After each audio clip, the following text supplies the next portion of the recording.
केंद्रीय मंत्री शिवराज सिंह चौहान ने कहा कि वो एकेएफ नर्सरी का दौरा कर आसपास के खेतों का जायजा ले रहे हैं। उन्होंने कहा कि धान हमारा राज्य गौरव है, लेकिन आर्थिक लाभ के लिए अन्य फसलों में विविधीकरण जरूरी है। मोदी जी के नेतृत्व में किसानों का लाभ अधिकतम करना हमारा लक्ष्य है। आज शाम मुख्यमंत्री के साथ कृषि का भविष्य रोड मैप की चर्चा करेंगे, जो किसानों के लिए नई पहल की शुरुआत है। यहाँ छत्तीसगढ़ में अभी हम एकेएस नर्सरी में हूँ, एकेएफ नर्सरी में है और यहाँ के आसपास की खेती को भी हमने ढंग से देखा है। धान का कटोरा है हमारा छत्तीसगढ़, धान हमारी शान है, लेकिन ज्यादा लाभ के लिए धान के साथ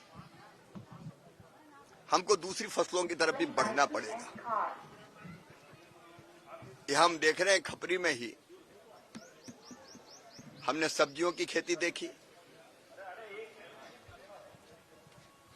अलग अलग प्रकार की सब्जियां, फल फूल, हमने तो ब्लूबेरी और ड्रैगन फ्रूट की खेती भी देखी।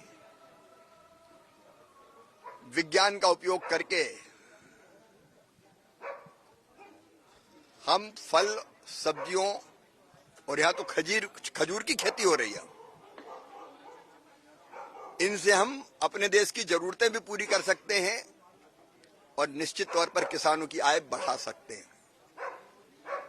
आधुनिक तकनीकी का इस्तेमाल करके, रिसर्च का इस्तेमाल करके हमने देखा कैसे बैगन की रूट से ग्राफ्टिंग करके बेहतर टमाटर पैदा किया जा सकता है। तीखी मिर्च की रूट पे ग्राफ्टिंग करके शिमला मिर्च कैसे लगाई जा सकती है। इन पद्धतियों का फायदा यह है